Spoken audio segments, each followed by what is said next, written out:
I want to first thank you all for joining us here at Livery, one of downtown's many fine restaurants open to visitors this summer. As we continue to collaborate with the governor's office on COVID-related restrictions, I do want Indianapolis residents to take pride in how far we've come as one city. From the uncertainty of the pandemic's first days to the difficult adjustments that were made during the months of March and April, to the chorus of voices that have filled our streets calling out for justice, to the ongoing efforts that we are making to find a new normal. To say that 2020 has been an unprecedented time in our city's 200-year history, well, that would be an understatement. That's why we have been taking equally unprecedented steps to support our small businesses and our cultural institutions. For small business and nonprofits, that includes funding for PPE to outfit their staff and the facilities that they occupy in order to be protected and have their employees with needed protection. For residents of our city, that includes programs like Indy.gov/masks, a resource to make sure that every family in Marion County has a face covering. Thanks to these efforts and many more, our region, Marion County and Central Indiana, by far the most populous in the state, has steadied the rate of infection so that we can begin reclaiming and returning to something that isn't business as usual, but is uniquely Indianapolis. If we value things that make Indy unique, like Mass Ave, like Newfields, like Eagle Creek, like our music venues, then we must also realize that the reason those places are so special isn't just because of where they are, but because of what they represent. They are where we gather. They are where we learn. They are where we have our first dates and our goodbye dinners. It's where we welcome visitors. Indianapolis is just as much about people as the places. And today, here's my message to the people of our city.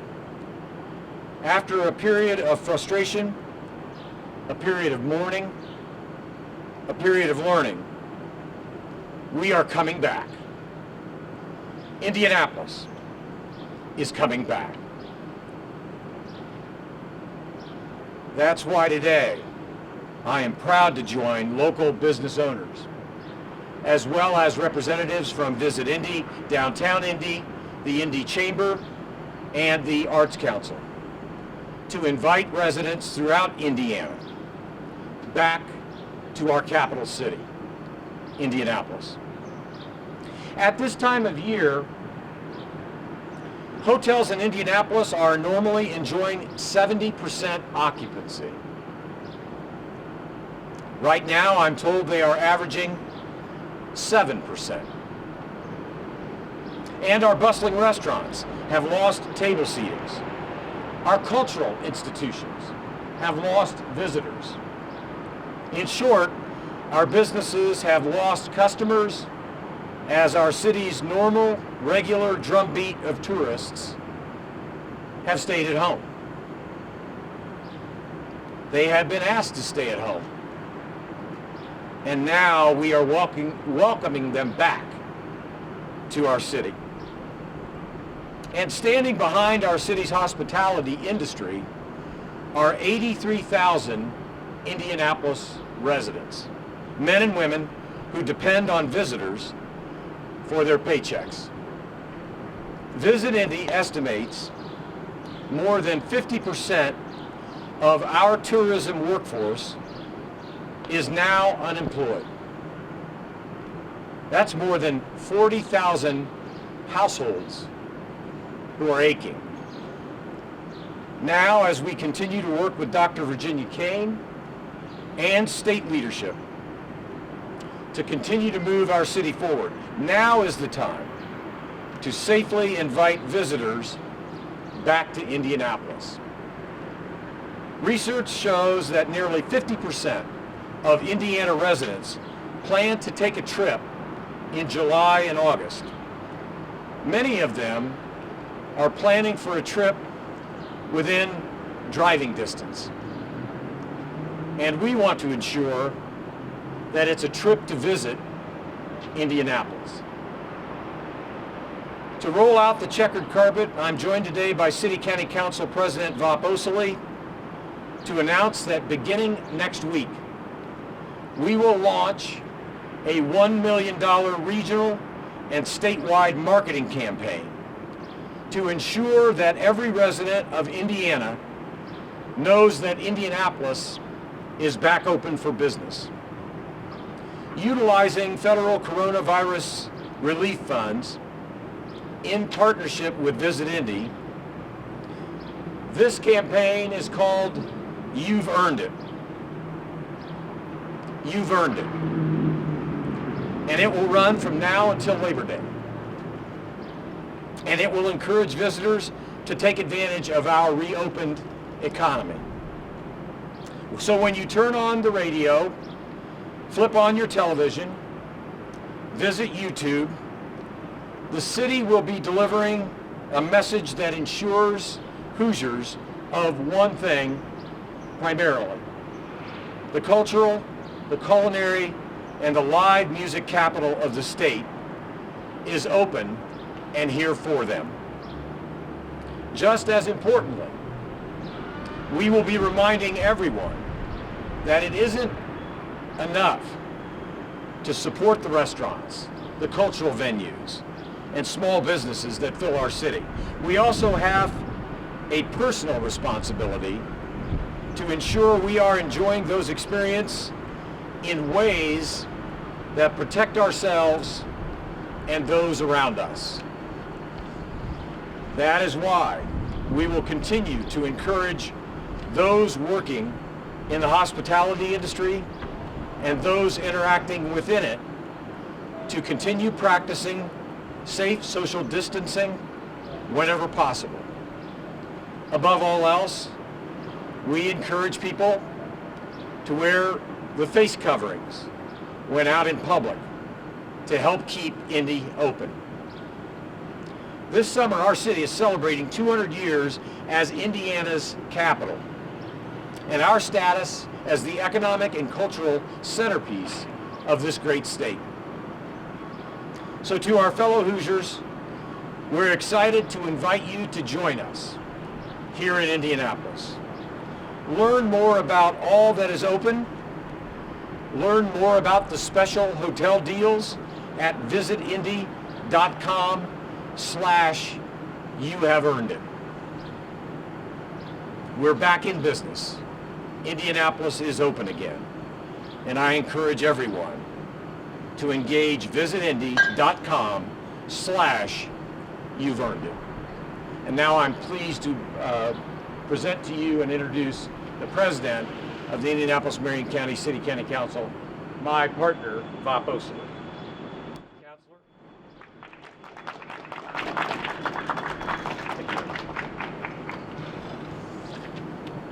Thank you, Mr. Mayor, and thank you to all of our partners who have joined forces with us here today to help us spread the word that Indianapolis is indeed open for business.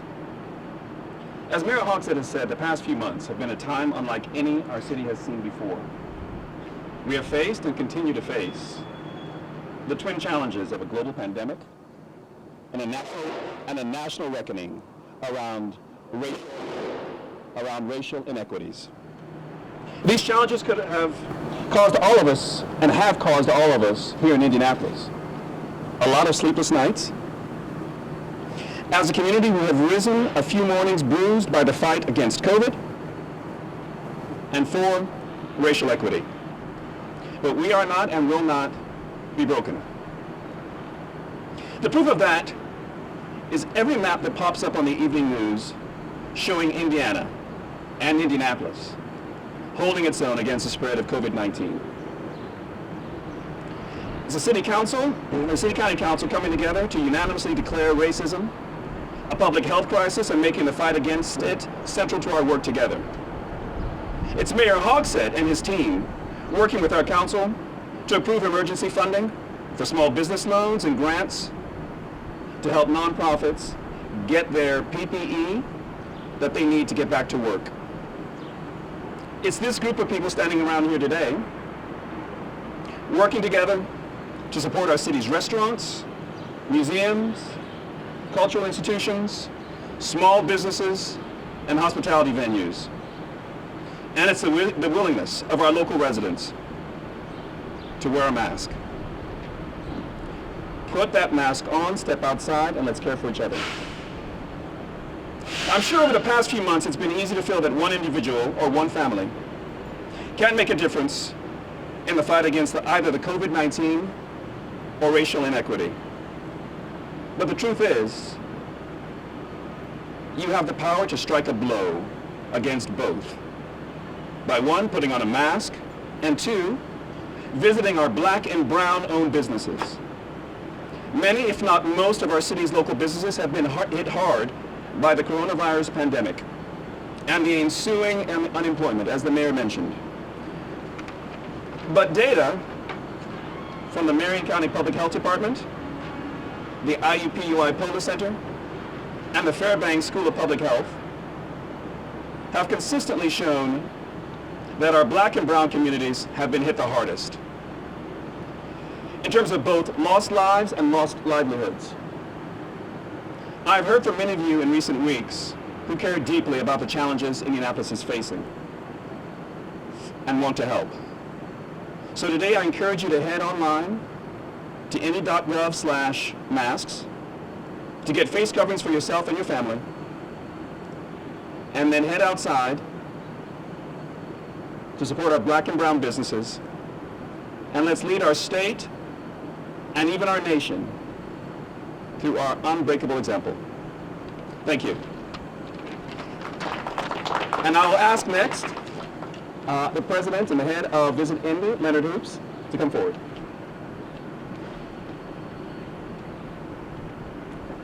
Thank you, President Osili, and thank you, Mayor Hogsett.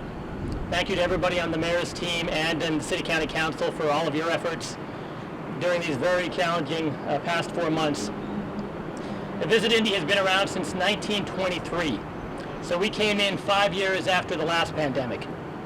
And unfortunately, we find ourselves in this one.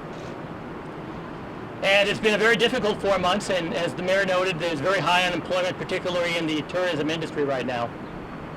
It's been one of the hardest hit, if not the hardest hit industries by the pandemic. And these are certainly not business as usual standards, as the mayor noted. We're in stage 4, but I believe we can embrace stage 4.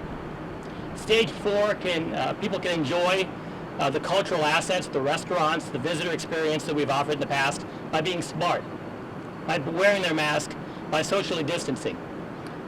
As we well know from research studies, a number of different studies that we have been looking at for intent, what are people thinking about doing over the next couple of months? There is a huge amount of pent-up demand to enjoy cultural experiences in restaurants and travel. And we're very focused on bringing people, Hoosiers from all over the state, back to central Indiana, raise our hotel occupancy. We know that for every hotel room night stay, that we'll have $500 or more in visitor spending in the capital city. So that's a significant amount of money that can be reinvested in restaurants, in retailers, in attractions. There's a huge multiplier effect to a hotel overnight stay. The $1 million in COVID relief funds will have a massive impact, an impact far greater than $1 million would have if being reinvested in some other way. So thank you again to the mayor's office, to city county councilors. Again, check out You Have Earned It, visitindy.com, You Have Earned It. Hotels are offering up to 50% off their published rates if you've got an Indiana address, and that's an offer we hope you take advantage of and that you come to town, wear your mask, socially distance, and enjoy our city. Thank you.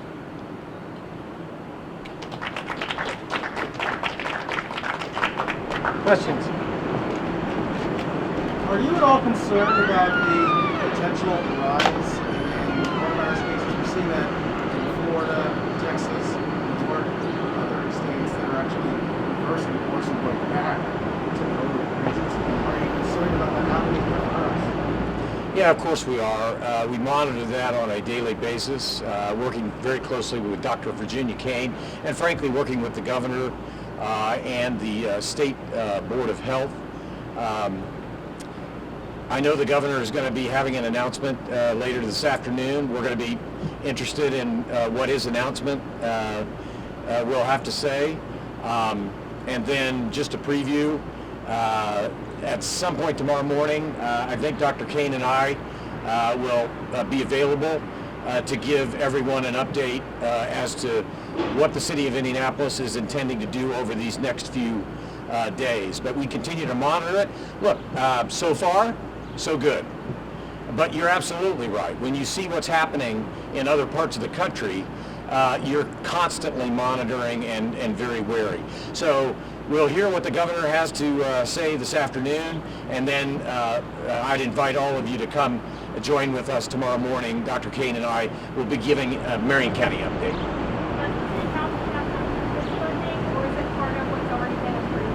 Yeah, it's part of what the council has already approved. Frankly, the council was extraordinarily generous in its initial appropriation. And also, fortunately, we've been able to save a little of that money. So what we're doing is taking money that has already been appropriated and investing $1 million of it from savings into this comprehensive outreach to encourage people to come back to Indianapolis. There are other cities across the country, Seminole County, Florida, Orange County, Florida, that have mandated masks in public. I know we haven't, but is that something you're considering for Marion County mandating a mask in public? Yeah, we are considering it. Again, at risk of repeating myself, I always collaborate with our governor. So I will be very interested to hear what Governor Holcomb has to say this afternoon. As it relates to masks and their usage, Dr. Kane and I may have more to say about that tomorrow. How are you going to with inviting people rest of the state to come to the city? Encouraging people to wear masks and they might not. Well, I think it is a delicate balance between making sure that people are being mindful. And Hoosiers, for the most part, those of us who call Indianapolis home and who live in central Indiana, our numbers are fairly steady because I think Hoosiers generally have been practicing social distancing. They've been practicing good hygiene with sanitizer and washing of the hands. And for the most part, I think people are taking advantage of masks. So I would hope that while we are encouraging people to come back to Indianapolis throughout, not just downtown, but come back to Indianapolis, because there's a lot of restaurants and a lot of night spots and a lot of museums and other cultural institutions throughout Indianapolis who deserve that support. We will be continuing to monitor the numbers themselves, and we'll be in a position, hopefully, to adjust accordingly. But so far, Hoosiers have been doing exactly what we've asked them to do, and that's why I think, in no small measure, we're seeing pronounced steadiness in our numbers over and against those states that seem to be in crisis mode now. Mayor, you've been out walking downtown, engaging with business owners, talking about not only COVID-19, but the weekend of May 30th, 31st. A couple business owners I talked to say they're less worried about COVID at this point. They want to make sure there's a plan in place that doesn't happen again. Right. Well, I have an answer, Mary. I have met with many restaurant owners and business owners throughout the downtown area. Some of those meetings have taken place in their place of business. Some of those meetings have taken place in the office of the mayor. I had a group of 12 or 15 board members of the Restaurant and Lodging Association that came in last week for a lengthy conversation.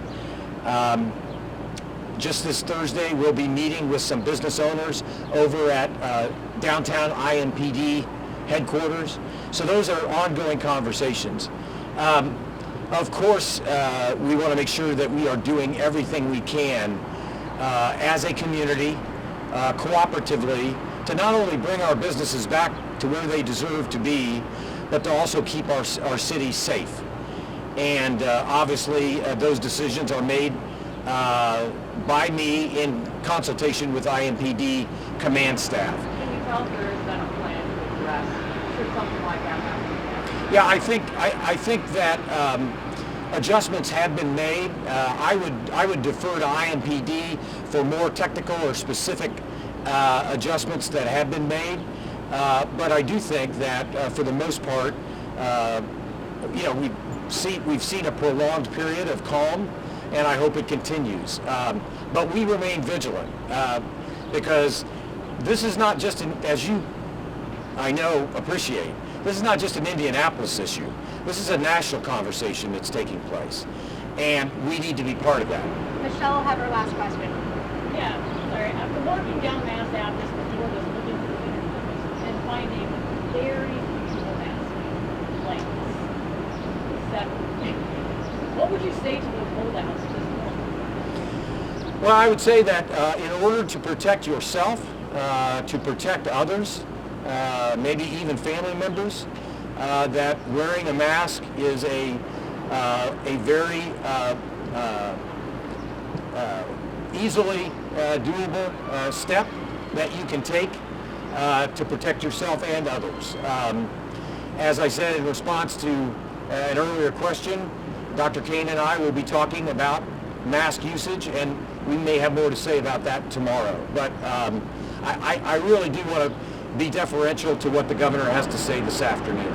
There was a judge that struck down a HEA 1022 that would have curtailed panhandling, particularly downtown in Indianapolis. What would you do to assuage business owners who have said panhandling is a problem downtown in parts of the city for years? Well, we've been dealing with panhandling for quite some time now, and I do think that the recent passage of the state legislative initiative effective July 1, it will be interesting to see what kind of effect it has. I think it's currently being challenged, in terms of its constitutionality. So it's not the end of that conversation, but the enactment of that legislation effective July 1 at least is the legislature's answer to many of the panhandling issues downtown. Thank you, guys. A question for the IMP just handed out the night of the Lions, and not least the first was the Lions on behalf of one of your deputy mayors, and if there was, is there anything that you would do differently if you were going to see and not peaceful protests afterwards? Now, the decisions that were made on those evenings were made by, as they should be, IMPD command staff. And so there was no order to stand down. Obviously, I think we try to encourage all of our police officers in their training to de-escalate whenever that is appropriate, to only use the force that is necessary when you're presented by countervailing force. Again, I kind of defer to IMPD leadership as to what decisions were made at what time on Friday and Saturday evenings. But I do think that we're making progress as a community, and we hope to keep it that way. Thank you, guys. You know, we are in constant conversations, James, with IMS.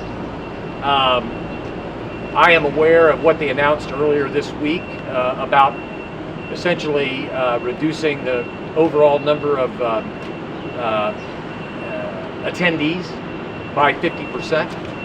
I'm also aware of the epidemiologists that you talked to during your today's piece. So we'll continue to have conversations. You know, this is early July, right? And they scheduled now August 23. So we still have 7 or 8 weeks to go, and I'm sure those conversations will continue. Great, thanks guys. Thank you.